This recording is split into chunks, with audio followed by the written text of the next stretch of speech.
Alright, so for those that have read the graphic novel that I've written, the origin story of the Silent Scream, I'm going to do I guess it'd be a subtle breakdown of what's going on. And those who haven't, I'm going to try to not spoil anything, which is going to be challenging for me. But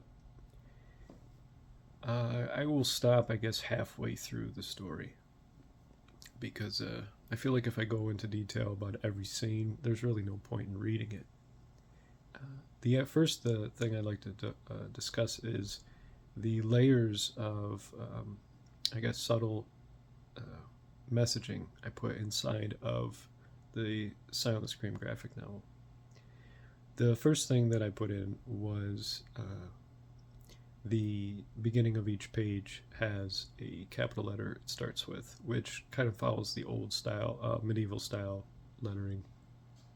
And it spells out a message, which, if you read it or have read it or have deciphered that already, you'll know that it spells out a message to people as well as myself that there is a urgent need for all of us to follow in order to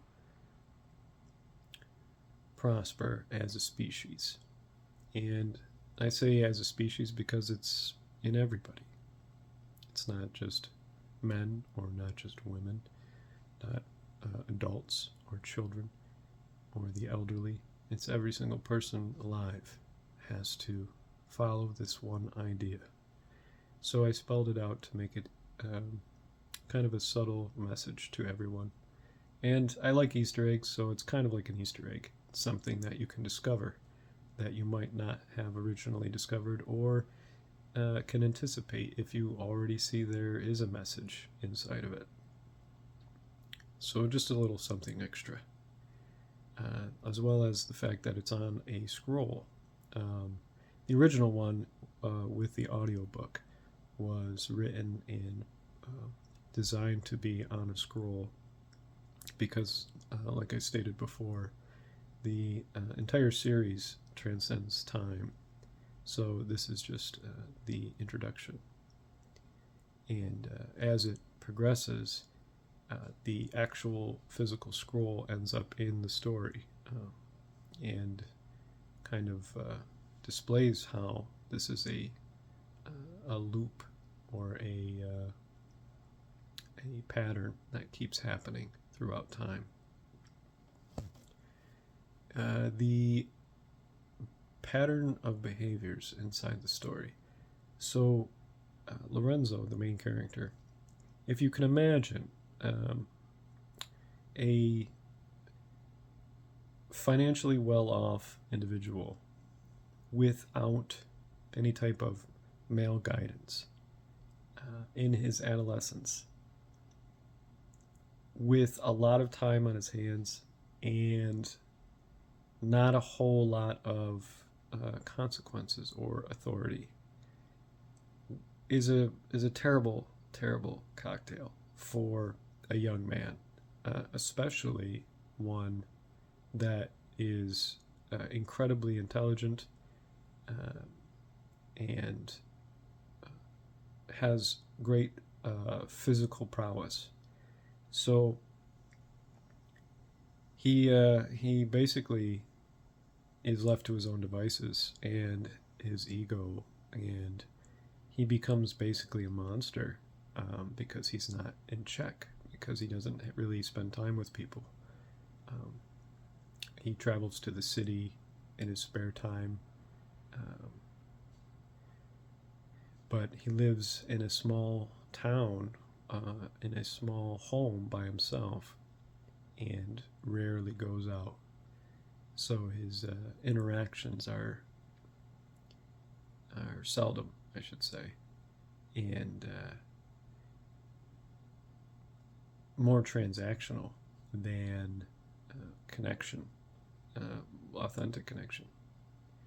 So this combination causes him to not really develop any type of social awareness or social intelligence, but rather that he looks at everything as a transaction, and it messes him up, and it causes him to make a fatal mistake of assumption with somebody that he actually cares about and has a connection with.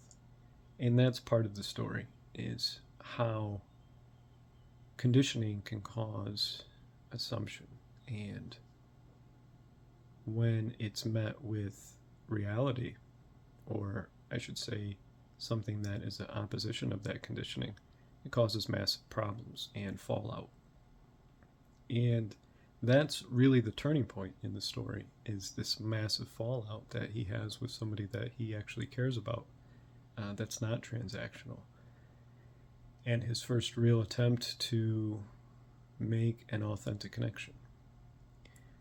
So that causes cascading effects, which then lead to more fallout and more destruction, until ultimately you can't come back from the consequences, the destruction that happens in the story.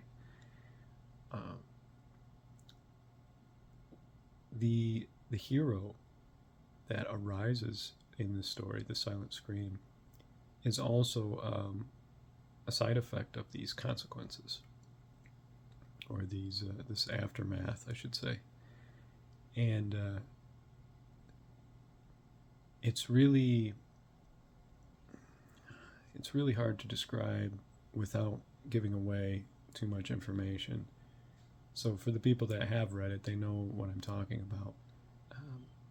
How this adversity is met with triumph and overcoming the monster that is inside of us. And what else can I share?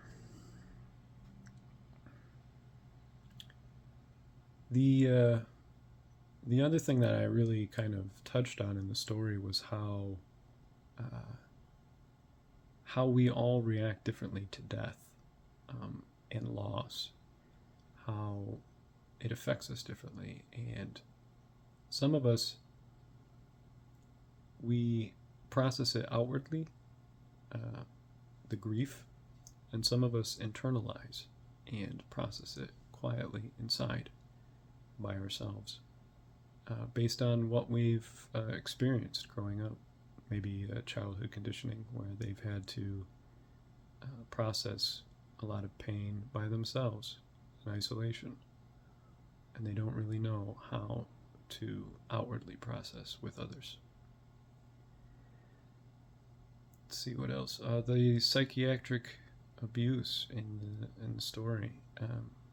The main character, Lorenzo, he copes with his trauma with drugs, prescription drugs, and it curbs his issues, I guess, or his behavioral, antisocial behavioral problems. And I wanted to touch on that because it's not always necessary to rely on drugs in order to curb our mental illnesses. We already have the power to curb and heal, yet we use drugs in order to lean on and not do the work. Which there's plenty of arguments that could say that drugs are absolutely necessary for certain cases, and it would be difficult for me to argue against it. But I still would. I would still love to try to find a way to say that drugs are not absolutely necessary for all cases, because we've lived for this as a species. We've lived for a very, very long time without medication, by just using natural remedies, including our mind.